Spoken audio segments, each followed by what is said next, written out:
నమస్తే, నేను మీ బిఎస్ఆర్. రాష్ట్ర మాజీ ముఖ్యమంత్రి వైసీపీ అధినేత జగన్మోహన్ రెడ్డి విషయంలో ఈ మధ్యకాలంలో విజయసాయిరెడ్డి చేసినటువంటి ఒక కామెంట్ ఇప్పుడు హాట్ టాపిక్ అయింది. జగన్ ఆయన కోటరీలో కొంతమందిని మాత్రమే నమ్ముకొని నష్టపోయాడు అనేది.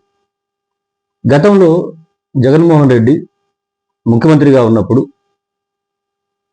తాడేపల్లి ప్యాలెస్కే పరిమితం అయిపోయాడు. ఆయన రాజకోటలో ఉన్నాడు, ఆ కోటకే పరిమితం అయిపోయాడు. ప్రజలతో సంబంధాలు పెట్టుకోలేదు, కనీసం ఎమ్మెల్యేలకు కూడా కలిసేందుకు అవకాశం కల్పించలేదు అనేటువంటి అపవాదు గతంలో ఆయన పైపడింది.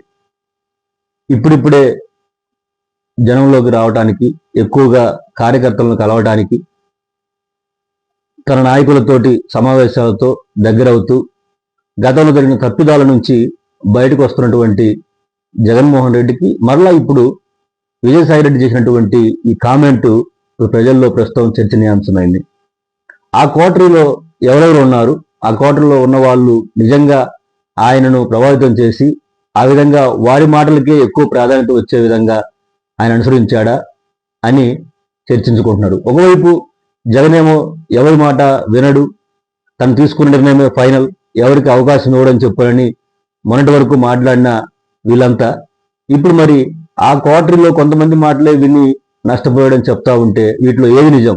వాళ్ళు చెప్పిందే విన్నాడా, లేదా ఆయన చెప్పిందే అమలు చేశాడా అని ఇప్పుడు విస్తృతంగా చర్చ జరుగుతూ ఉంది. ఏది ఏమైనా జగన్ గతంలో జరిగినటువంటి తప్పిదాల నుంచి ఎక్కువగా ఇప్పుడు ప్రజల్లో ఉండేందుకు, ప్రజలను కలిసేందుకు సమయం కేటాయించాలని భావిస్తున్నట్టు కనబడతా ఉంది. అందులో భాగంగానే ప్రజల మధ్యకు కూడా రావడానికి ఒక కార్యాచరణ కూడా తీసుకోవడం జరిగిందని చెప్తా ఉన్నారు.